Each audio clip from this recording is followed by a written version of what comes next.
46 दिवस अकलूजकरांनी उपोषण केलं आणि आम्ही सुद्धा ते उपोषण केलं. 46 दिवस साखळी उपोषण गावाने केलं. प्रस्ताव देऊन सगळं झालं, एक वर्ष त्याला मंजुरी मिळत नाही. परंतु काही आपल्या जिल्ह्यातले शिवसेनेच्या सहकार्यांना घेऊन रणजितदादा एकनाथ शिंदे साहेबांना भेटले. एका रात्रीत जी आर काढला आणि अकलूजचं 46 दिवसाचं उपोषण संपून अकलूजला नगर परिषद उद्धार झाला. नुसतं एवढ्यावरच थांबले नाही.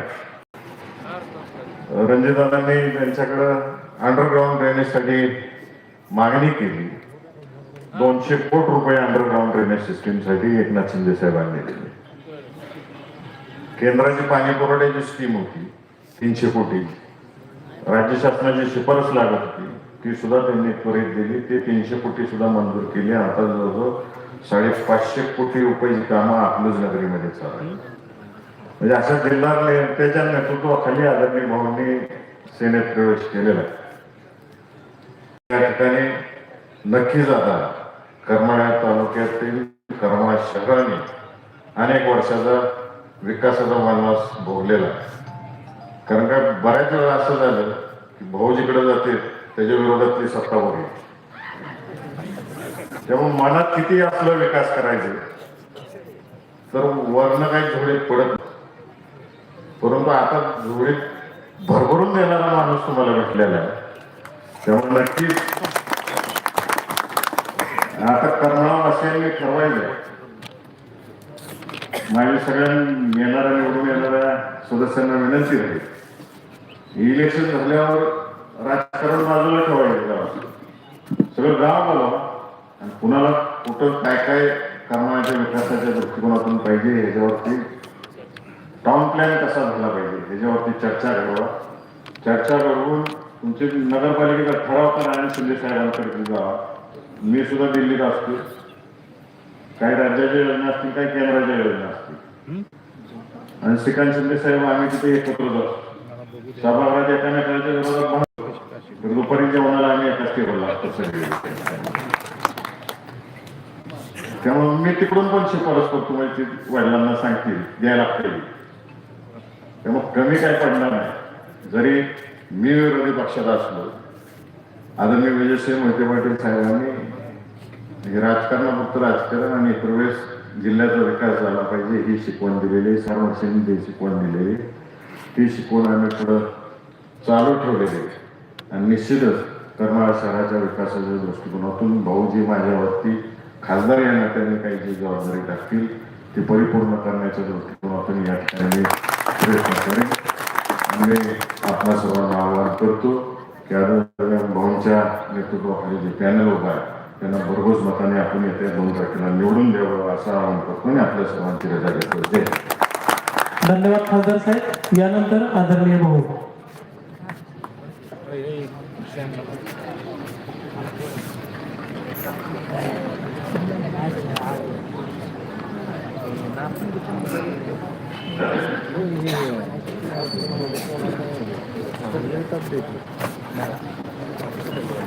नगरपालिकेच्या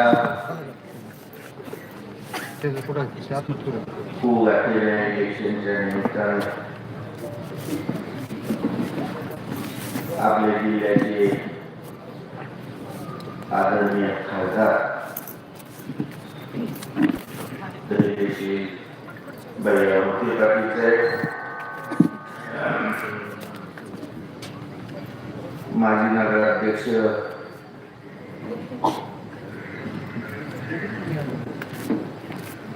आमचे बुजुर्ग आमोका संजीवी, माजी नगराध्यक्ष वैभव जगताप, माजी नगराध्यक्ष प्रशांत ढाळे, माजी उपनगराध्यक्ष अमोद परेश, मुस्लिम समाजाचे माजी वर्गमित्र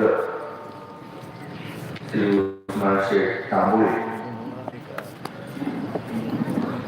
उपनगराध्यक्ष ॲडव्होकेट आणि कांबळे साहेब, माजी नगराध्यक्ष हनुमंत खंड, सैनिक शेख खाटे अल्ताफभाई तांबुल, राष्ट्रवादी तालुक्याचे अमरजीत साळुंके, सुरेश इंगोरे,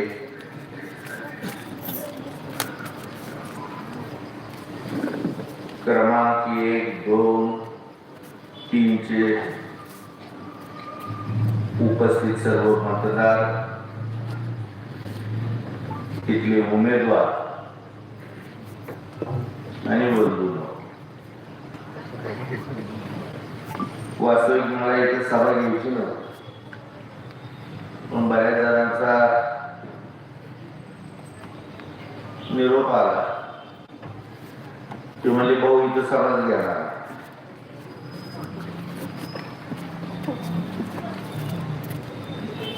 काय घेणार नाही तर वेळ का नाही, चौकात घेऊ, सभेची काही गरज वाटत नाही मला. तुम्हाला सगळ्यांना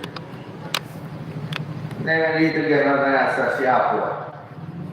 मी म्हणलं ही काय करवंदाची जाळी करणार वापरत नाही. पण त्यावेळेस त्यांच्या आदर्श या ठिकाणी सभा घेतली. मी कुणावरती टीका टिप्पणी करायसाठी या ठिकाणी उपस्थित झालेलो नाही. तुम्ही या सगळ्या गोष्टीला करमाळा तालुक्यातील जनता साक्षी आहे की 5 वर्ष प्रशासकाचा काळ होता.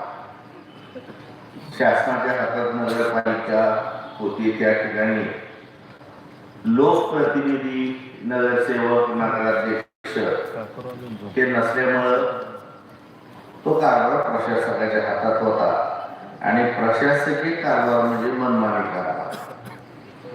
भैया साहेबांनी त्यांच्या भाषणात सांगितले की त्यांच्या अकलूजमध्ये सुद्धा त्यांना किती अडचणी आल्या.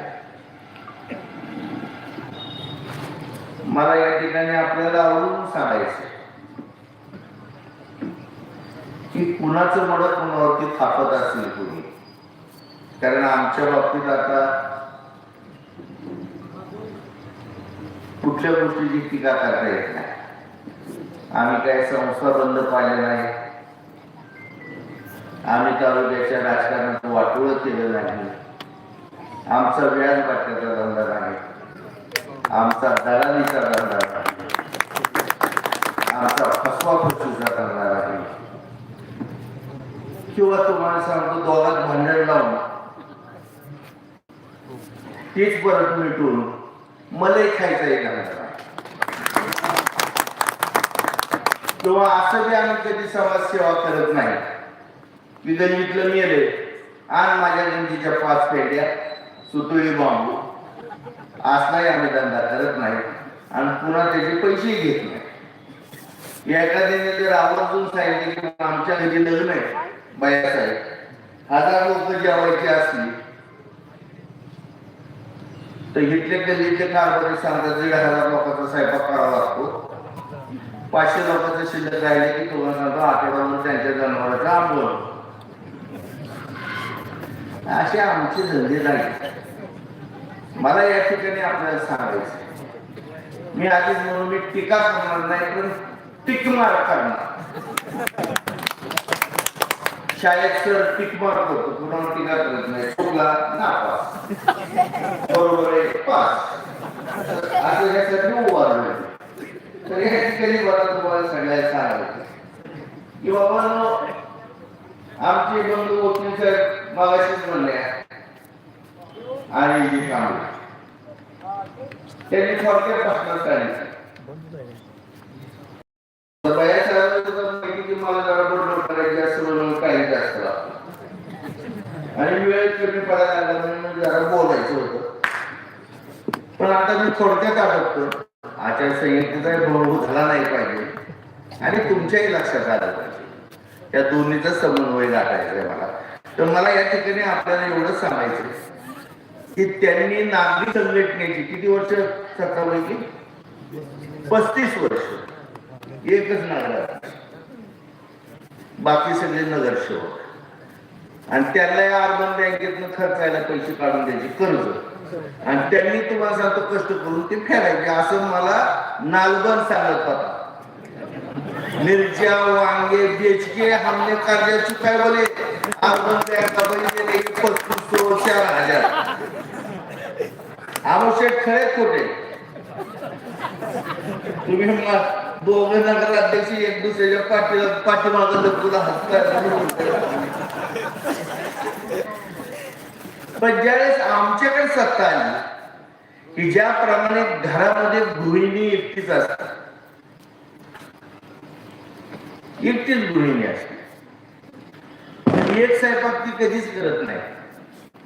घराच्या सदस्यासाठी रोज वेगळा स्वयंपाक करते, सगळा वेगळा स्वयंपाक करते आणि तो स्वयंपाक रुचकर होतो, चांगला होतो.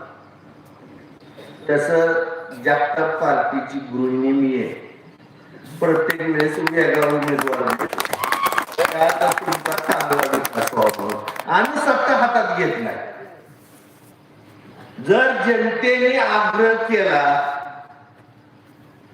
मी माझ्या पत्नीला बायासाहेब उभा करणार नव्हतो आणि ती उभा राहत नव्हती.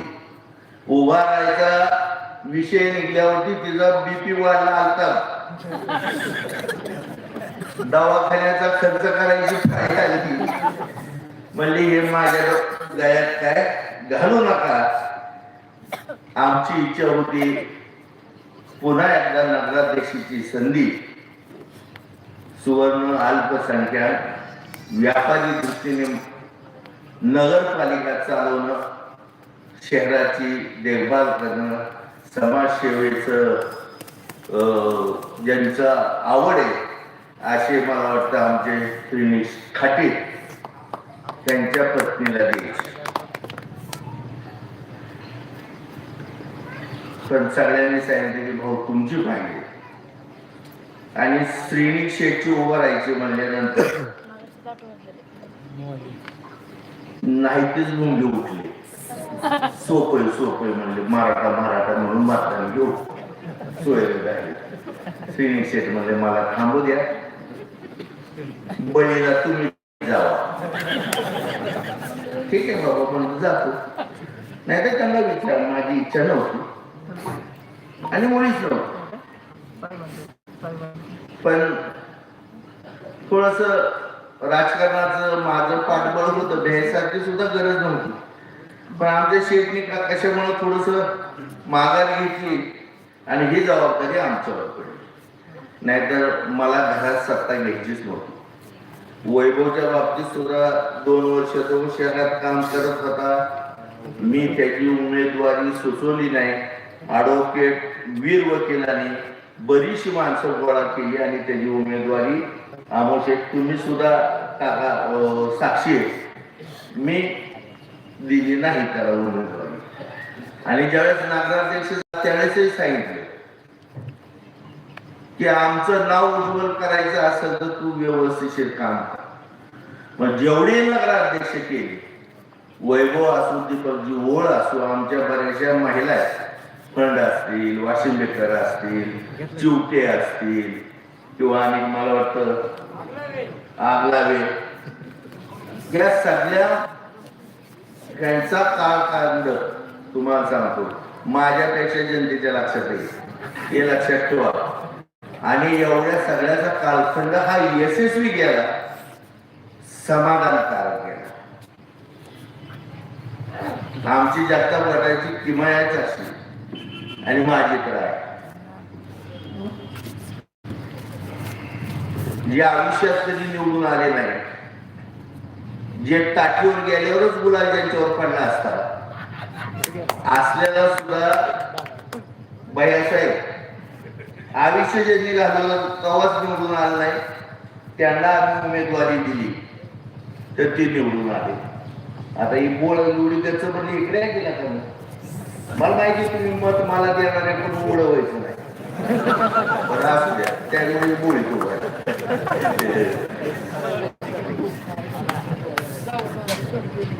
त्यांना उमेदवारी निवडून आली. बाळासाहेब एका गावामध्ये एका राज्याचा राजा राज्य करत असताना त्या गावात एक लाकूड तोडा आणि त्याची उपजीविका जंगलात लाकूड तोडून लाकडाची मुळी विकून तो त्याचा प्रपंच चालवत. एक दिवशी राजा शिकारीला जात असताना तो लाकूड तोड्या लाकडं तोडून ती मोळी बांधून रस्त्याला वाट बघत होता की उचलून डोक्यावर द्यायला कुणी हातभार लावला. आणि तेवढ्यात राजा घोड्यावर बसून आला. राजाचा घोडा पुढं होता. प्रधान, सैन्य, सरदार, सुभेदार सगळे बरोबर होते. आता त्याला आपण थोड्याला माहिती नव्हतं हा राजा आहे म्हणून. त्याने हात केला, राजाने घोडा उभा केला आणि त्याने सांगितलं एवढी मोळी उचलून द्या. मग ती मोळी उचलून द्या म्हणल्यावरती राजा घोड्यावर नम्रपणे उतरला, मोळीला हात लावली, डोक्यावर मोळी दिली आणि मोळी दिल्यावरती त्याला विचारलं केवढ्याला विकतोस. त्याने सांगितलं बाबा 1 रुपयाला विकतो. राजाचा संवाद मागची लय जरा तापट असते. मग ती कोणाच्याही मागची असू द्या, माझ्या असू द्या, बयासाहेबाच्या असू द्या, जरा रागीतच असेल. त्यातलं ती एक जण मला हे गावा तुला अक्कल आहे का, पुन्हा मुली उचलायला लागली. त्याला मला काय माहित नाही, छाटू म्हणला तुझं. अहो तू म्हणलं चुकलं, मला सांगा तरी कुणाला. तुला माहिती आहे म्हणजे ह्या राजाचा राजा होता तो आणि त्याला मुळी उचलून द्यायला होते. बरं राजा काय बोलला नाही, मी माग म्हणतो आमची पाठी असते. मग त्यांनी तसं म्हणल्यावर त्यांनी माफी मागितली, मोळी घेऊन गेला, हे घोड्यावरून गेले सगळे. दुसऱ्या दिवशी राजा राजवाड्याच्या बाल्कनीत बसले होते आणि बसल्यानंतर तो मोळीवाला खाल्लं ओरडत चालला होता, लाखाची मुळी घ्या, मुळी घ्या, मुळी. राजाने ओळखलं काल ह्याला आपण उचलून दिली तोच आहे. आणि राजाने त्याला हात मारली.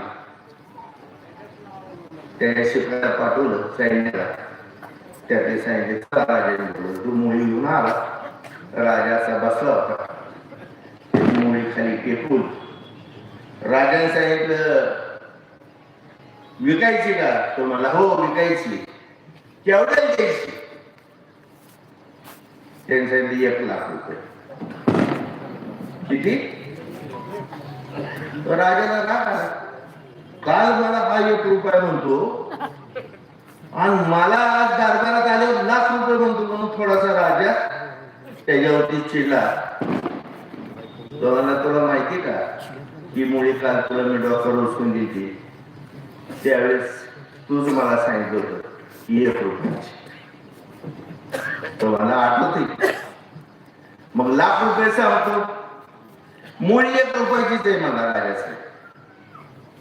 पण ह्या मुळीची लाख रुपये किंमत का झाली तर ह्या राज्याच्या राजाचा हात तिला लागला म्हणून तिची किंमत 1 लाख रुपये झाली. सरकाराच्याच किमतीची होती, पण जिल्हा परिषदेला मी हात लावल्यावर निवडून आले. मला राजा भाऊ म्हणतात हात लागायचा त्याची किंमत वाढती आणि हात काढली ती गटरीत निवांत सगळ्या शहरातल्या गटरीची ओळख करून घेतो. त्याची जाणीव ठेवली पाहिजे. काही उठलं की आमच्या घरात पाहिजे. ठेकेदारी आम्हालाच. गुणवत्ता कुठली नाही. 2 महिन्याची गॅरंटी नाही. पैसे कमवणं, लबाडी करणं, बदल करायचा. 1 नंबर 2 नंबर आणि 3 नंबर वाढ आणि मला वाटतं 5 नंबर पर्यंत 6 सगळीच एका ठिकाणी गोळा झाली आणि ह्यांनाच उद्देशून मी सांग. मला वाटतं आमच्या माहुल्यातल्या आमच्या मुसलमानाला मी सांगणार आहे, अगर सच्ची मुसलमान भी है कोई इधर तो उनको एक मशवरा देना चाहता हूँ. बादशाह है, ये भी बादशाह, तो उनको मशवरा देना चाहता हूँ उनको सब यहाँ पे गुजारिश करता हूँ कि भाई ईमान का दूसरा नाम मुसलमान है, और जो खानदानी असली मुसलमान होता है ना वो ब्याज कभी खाता नहीं और ब्याज वाले को नजर मिलता नहीं, क्योंकि अल्लाह ताला को मुंह दिखाने का है। अगर ईमान है तुम्हारे पास तो सुअर खाने वाला, सुअर काटने वाला, सुअर बेचने वाला, इसको जब आप मतदान करेंगे तो अल्लाह के दरबार में, परवरदिगार के दरबार में गुनेगार बनोगे। 10-5 रुपए के वास्ते मत बेचो। देना है तुम मत नहीं, तुम्हारा ईमान बेच रहे हो, और ईमान बेचने वाले को जन्नत नहीं जहन्नुम मिलती है, ये ख्याल में रखना चाहिए। मैं इससे ज्यादा कुछ उनको बोलने वाला नहीं हूँ। या ठिकाणी मला बराच वेळ बोलायचं होतं, मला वाटतं आणि आहे थोडासा अर्धा तास, पण भैया साहेबांना मी जेवायला बोलवलंय। वेळे जेवण नाही दिलं तर दुसऱ्या सभेला येणार नाहीत ते माझ्याकडे, म्हणून मला त्यांची काळजी घेणं गरजेचं आहे, तुमची काळजी घेणं गरजेचं आहे। भैया साहेबांनी सांगितलं की भाऊ एका पक्षात आहे, मी एका पक्षात आहे, आम्ही कुठल्याही पक्षात असू द्या, पण आम्ही तुमची सेवा निपक्षपणे करणार, जनतेची सेवा। आणि वेगवेगळ्या पक्षात गेलोय ते फक्त तुमची निपक्षपणाने सेवा करण्यासाठीच गेलो। मी आज शिंदे साहेबांचा, एकनाथजी शिंदे साहेबांच्या पक्षात आहे। खूप दिवस मी कुठल्याच पक्षात गेलो नाही। त्यांचं नाव एकनाथ, म्हणलं आपण बी एकनाथ एकलाच काय, मी एकटा उभा राहतो, तुम्ही माझ्या मागे असतात काय, आणि मला चावायला किती असतात, भरपूर असतात। आता वयाची 65 सोडून 66 गाठली बाळासाहेबांनी काय, ह्या वयात लय अनुभव घेतला, खूप अनुभव घेतला। इस उम्र में हमने बहुत तजुर्बा पाया है, इतने उम्र में हमने कितने कुत्ते और कितने सांप देखे हैं, इतने ये उम्र में हमने बहुत कुत्ते और बहुत सांप देखे हैं। हम देखते ही हमारी नजर पहचानती है कि साला काटने वाला कौन है, चाटने वाला। माझ्या नादी लागायच्या भानगडीत पडायचं नाही। आम्ही आणि भैया साहेब ही शुद्ध पोटी फळे रसाळ बोलते, आम्ही कोणावर उठणार नाही। संकट आम्हाला किती बी, आम्हाला संकटाशिवाय झोप येत नाही, तुम्हाला इथे बघायचं निवांत ही सुद्धा झोपत नाही, आम्हाला त्रास देणारच पाहिजे।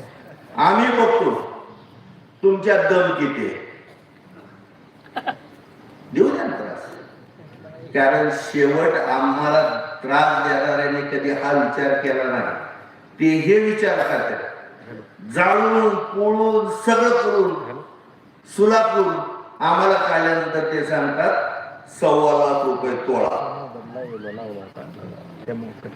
आणि जी नुसतीच पिवळी दिसतात चौकून फिरून आली, कुणीच स्वीकारली नाही, ती पितळ 400 रुपये किलो। रांगावरती रूपावरती भाव ठरत नसतो, कशीवरती भाव ठरत असतो, आणि कशीला उतरणारे मग नामदेवराव जगतापांच्या घरचे असू द्या, नाहीतर मोहिते शंकररावजी मोहिते पाटील सरकार, की ज्यांनी तुम्हाला सांगतो शेतकऱ्यांच्या हितासाठी सामान्य कुटुंबातल्या शेतकरी माणसांनी कारखाने उभा केले। अकलूज मध्ये त्या काळात प्रत्येक तालुक्यात जिल्ह्यातल्या लोक म्हणायचे अकलूज सारखी, आम्ही ज्यावेळेस लहान होतो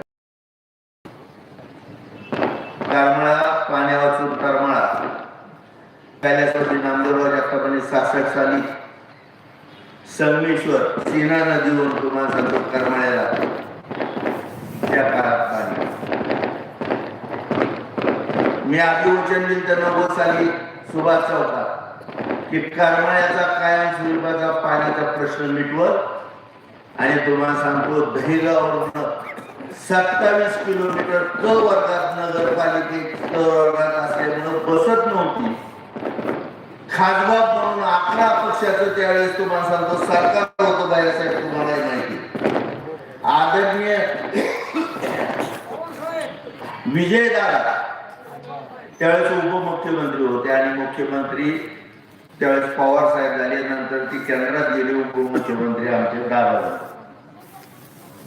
दादांचा जे आदर्श महाराष्ट्रात एक चांगला नेता म्हणून सोलापूर जिल्ह्याचा धडाडीचा नेता. दादाच्या इतक्या वर्षाच्या राजकारणात दादावरती कधी केसभर सुद्धा कलंक नाही आणि असे नेतृत्व खास समाजसेवा करणारी आम्ही माणसं, मेवा खाणारी माणसं नाहीये.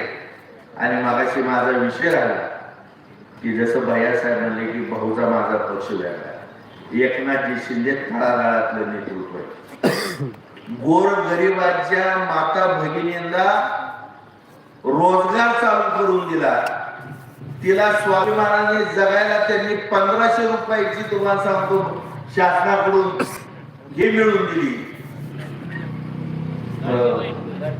लाडकी बहीण योजना. आणि त्यांचं कामकाज आहे आम्ही बघितलं. आणि मला वाटतं मेत्रे साहेब असतील, शहाजी बापू असतील, त्यांनी सांगितलं की भाऊ एकनाथजी शिंदेकडे आपण जाऊया. आम्ही गेलो. जमिनीवरचा माणूस आहे, चांगला माणूस आहे आणि सामान्य माणसाबद्दल तळमळ असलेला नेता म्हणून एकनाथजी शिंदे साहेबांचं कामकाज आहे. त्यांनी मुख्यमंत्र्याचा सुद्धा काळ एक यशस्वी महाराष्ट्राचा मुख्यमंत्री म्हणून स्वतः त्यांनी सुद्धा सांगितलं की आम्हाला उपोषण 45 दिवस करावं लागलं पण शिंदे साहेबांनी बोलून तो प्रश्न सोडला. आणि तुम्हाला सांगतो आज भैयासाहेब कुठल्या जरी पक्षात असले तर त्यांनी कामच केले तर त्यांचं नाव घेतलंच पाहिजे. ह्याला म्हणायचं प्रामाणिक नेता आणि प्रामाणिक माणूस. भैयासाहेबांनी उदाहरण की बाबा त्यांनी माझं काम केलं आणि आम्ही तशीच माणसं आहोत आणि आम्हालाही तसंच सांग. म्हणून मी शिवसेनेचा धनुष्यबाण उचललाय आणि हा शिवसेनेचा धनुष्यबाण ह्याच्यासाठी घेतलाय की हाती घेऊ धनुष्यबाण करू सगळी साफ घाण. ही घाण काढायसाठी धनुष्यबाण घेतलेला आहे आणि ह्या धनुष्यबाणाच्या मागं सगळे अल्पसंख्याक मुस्लिम हे सगळे उभा आहेत आणि मराठाही उभा आहे. त्याच्यामुळे कुणी जरी काय म्हटलं तरी तुम्हाला मत धनुष्यबाणाला द्यायचे. त्या ठिकाणी माझ्या मुलासारखाचे राजू वाघमारे असेल, आमच्या मुलीसारखीच आहे पल्लवी राहणारी तुम्हाला सांगतो. तसंच आमच्या भावी जरी मुन्ना सय्यद जे मुनिसा सय्यद तसेच आशिषला मुलासारखाच आहे माझ्या. या ठिकाणी त्यांना मत द्यावं. अल्ताफभाई तांबळे हे माझे लहान भाऊच आहे. उस्मान शेख मी क्लासमेट आहे त्यांचे लहान भाऊ आहे. सौ संगीता श्रेणी खाटे त्या आमच्या वहिनी भाभी आहेत. आमच्या बंधू श्रीनिक शेठच्या मंडळी आहेत आणि श्रीनिक शेठचं काम सुद्धा आध्यात्मिक असो सार्वजनिक असो. तुम्हाला सांगतो कुठलं दवाखान्याचं असं मला वाटतं नेत्र चिकित्सा आमचं ते पदर पैशाने करतात. त्यांच्याकडे व्याज वाटा नाहीये आणि जे करतात ते कधी कोणाला देत नाही. त्याच्यामुळे हे लक्षात ठेवावं. आणि मला या ठिकाणी आपल्याला सगळ्याला की जे रस्ते असतील, गटारी असतील, पाणी असेल, आरोग्य असेल, ह्या गोष्टीला 5 वर्षात जबाबदार नाही. त्याच्या गेल्या 5 वर्षात जर काही गोष्टी घडल्या असेल तर आमच्या समोरच्या माणसाने त्या मांडाव्या. पण साफ साफ म्हणून भुई बडू नये आणि त्यांच्याकडे कारण नाही काही सांगायला. आणि मला वाटतं की असे बरेच मला वाटतं या ठिकाणी मंडळी की ज्यांना आमचे पुढचे म्हणजे भाजपवाल्यांनी स्वीकारलं नाही, शिवसेनेवाल्यांनी स्वीकारलं नाही, राष्ट्रवादीवाल्यांनी स्वीकारलं नाही, कुणीच स्वीकारलं नाही. आणि ज्या गोष्टी आपण स्वीकारत नाही, घाण आहेत, खराब झाल्या आहेत, वापरायसारख्या नाहीत, ते आपण कुठे टाकतो? चुनखडी म्हणजे दळकावडा रे. मग आता घाण वस्तू खाली टाकल्या होत्या परत आणायच्या का? मग त्या भानगडीत पडायचं नसेल तर इकडं काय जायचं नाही, हे लक्षात घ्या. समजदार तो इशारा कापी.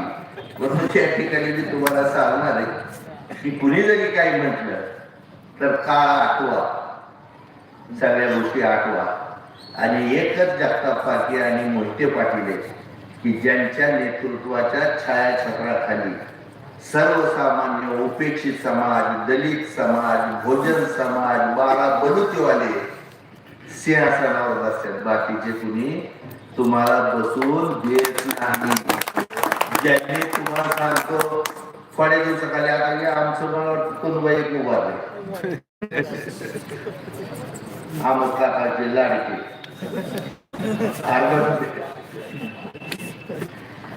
तो मला करोनात दिसले नाहीत, माझ्या स्वच्छतेत दिसले नाहीत, कशातच दिसले नाहीत.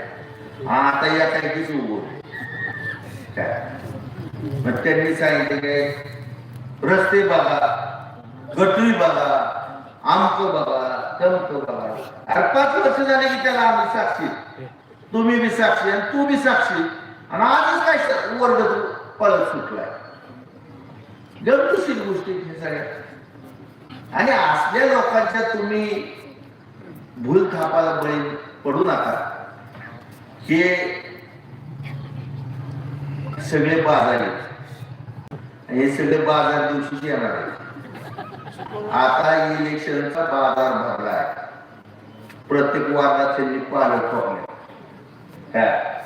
हरेक माल एक वर एक फ्री. काय याव करेंगे त्याव करेंगे. बाजार उठला, शनिवारी गेला तरी तो तुम्हाला गाठ पडणार नाही. आणि ह्यांच्याकडनं खरेदी केलेली वस्तू 100% गॅरंटीची नसती. आणि परत तुम्हाला जर वाटलं की आपण फसलो तर तो आठवडाभर महागारी येत नसतो. तसं परत जर तुम्ही फसला तर ह्यो 5 वर्ष परत तुमच्याकडे येत नसतो. आठवड्यातून 5 वर्षातले मोठा फरक आहे. आमचं 70 वर्षाचं होलसेलचं दुकान आहे.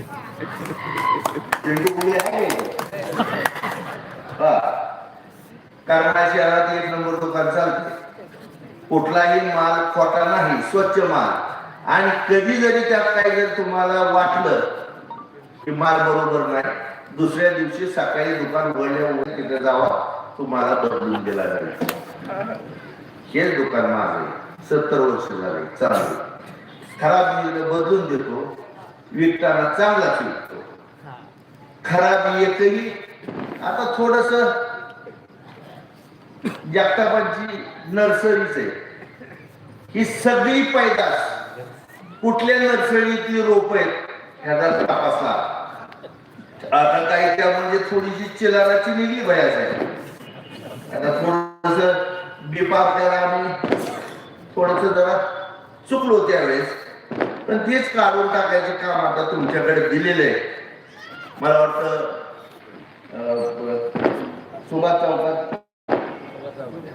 1 तारखेला सभा आहे. तिथं मला आणि बोलायचं. अभी तो ये टेलर है, पिक्चर बाकी है.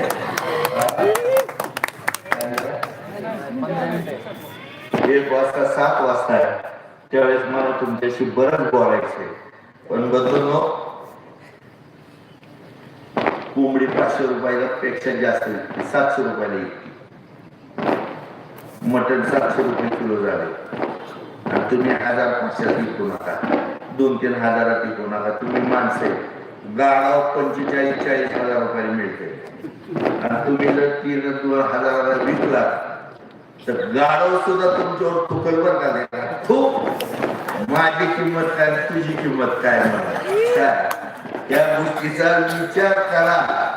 कुठल्याही दिशाभूलीला, भूल थापाला, खोट्या आश्वासनाला अजिबात बळी पडू नका, अजिबात बळी पडू नका. मी तुम्हाला सांगतो इतके दिवस मी एकटाच फिरतो, पण आज त्यांच्यासाठी बयासाहेबांमध्ये या नाहीतर मला एकट्याला अडवायसाठी पालकमंत्री येतोय, कुळबी येतोय, कोळतोय. माझा बरं वाटायला आपली काय बरं का काय चांगली काय निवडून येऊन येईल किंवा पुढचा काय तुम्ही तुमच्यावर हे सगळ्या गोष्टी डिपेंड आहेत. पण माझी धास्ती किती जणाला असती. मोगलाच्या घोड्याला तुम्हाला सांगतो पाण्यात धानाची सांगायची दिसायची आणि ती पाणीच पेत नव्हती घोडी. तशी ही जेवढी सगळे कावळे काय आणि जेवढे इथं माझ्यापाशी आहेत ते सगळे मावळे काय. तर आता तुम्हीच ठरवा की मी काय. माझ्या विरोधात माझी किंमत आहे राहून तुम्हाला नाही म्हणजे अवघडच आहे. असं करू नका. आणि तुम्ही सगळ्यांनी धनुष्यबाणाच्या पाठीशी उभारणं म्हणजे विकासाच्या पाठीशी उभारणं. धनुष्यबाणाच्या पाठीशी उभारणं म्हणजे एकनाथजी शिंदे साहेबाच्या तुमच्या लाडक्या भावाच्या मागे उभारणं. महिलेची सुरक्षा, महिलेचे स्वाभिमान आणि तिची आर्थिक उन्नती करायचं काम आमचे महाराष्ट्राचे उपमुख्यमंत्री एकनाथ भाऊ शिंदे करतायत. नगरपालिकेकडनं सुद्धा नगरपालिकेला भरपूर निधी ते आपल्याला देतील. तुमच्या सगळ्या सोय सुविधा देण्याचं काम त्या ठिकाणी जे 2 युवक आणि 1 युवती तुम्हाला वाघमारे आणि आमच्या आणार येत आहे आणि राजू माझ्या संस्थेचा तो शिक्षक आहे. आणि हे उमेदवाराची क्वालिटी बघा. बाजारात खरेदी करायला गेल्यानंतर सगळ्या वस्तू उलट्या पालट्या करून बघतात. गहू ज्वारी घ्यायला गेला तर ते सुद्धा हातात आदळून बघता यात घाण गुण आहे का. मग 5 वर्षांसाठी काय द्यायचे ते तपसून घ्या कसे काय. कसे डोळे दाखवून घेतले की परत बोंबलत बसायची पाळी येते. म्हणून सगळ्यांना मला इथे हेच सांगायचे आणि तुम्ही सुज्ञ आणि मला वाटतं तुम्हाला युवक युवती या ठिकाणी तुम्हाला सांगतो जोडी दिलेली आहे. माता भगिनीच्या समस्या आमच्या अंधारेत आहे. आमची कन्या नाव पल्लवी ताई तुमच्या अंधारे या तुमच्या महिलांच्या समस्या सोडवतील आणि वाघमारे आमच्या पुरुषांच्या काही समस्या सोडवतील. तुम्हाला कुठेही दुसरीकडे जाऊन हिनित्वाने थांबून तुमच्या कामाची तुम्हाला किवीरवाणी अवस्था आम्ही कोण देणार नाही ह्याची जबाबदारी आज या समाज मंदिराच्या पुढं की जे ज्या ठिकाणी एका संताचं आणि देवाचं स्थान आहे त्याला स्मरून मी तुम्हाला वचन देतो. चांगलंच काम आणि चांगलंच काम करणार. करमाळ्या तालुक्यात करमाळ्या शहरामध्ये लोकशाही आणि तुम्हाला सांगतो सामान्याचा होणाऱ्या अडी अडचणीचा आवाज म्हणून आमच्याकडे लोकशाही टिकवण्याचं काम म्हणून आमच्याकडे बघितलं जातं. तुमच्या हातून तुम्ही संपून तुमच्या पायावरती धोंडा पाडून घेऊ नका अशी या ठिकाणी मी तुम्हाला सगळ्याला नम्र विनंती करणार आहे. आणि मला वाटतं विजयी सभा होईल म्हणून सगळ्यांनी धनुष्यबाणावरती मतदान करावं आणि जाता जाता आमचं जे आहे त्याच्यावर लक्ष ठेवावं. घरचं आहे पुन्हा घरी गेल्यावरती भांडण झालं असतं. माझं नावच घेतलं नाही तुम्ही सांगितलंच नाही म्हणून त्याच्यामुळं नंदिनी जगताप यांनाही तुम्ही मतदान करता विकासाला आमच्या एकनाथजी शिंदे साहेबांचे हात बळकट करण्यासाठी आपण निश्चित हातभार लावावा अशा आपल्याला कळकळीची विनंती करतो. आमचे युवक असतील, बुजुर्ग असतील, सगळ्याला या ठिकाणी विनंती करू, आपण धनुष्यबाणाच्या पाठीशी उभा राहा. तुमच्या विश्वासाला मी कधीही तडा जाऊन दिला नाही, देणार नाही, त्याची खात्री तुम्हाला 70 वर्षापासून आहे. म्हणून हीच विनंती करून माझी राजा घेतो, 2 शब्द संपवतो. जय जय. धन्यवाद साहेब. यानंतरची जाहीर सभा दिनांक 1 रोजी सायंकाळी 7 वाजता सुभाष चौक येथे होणार आहे.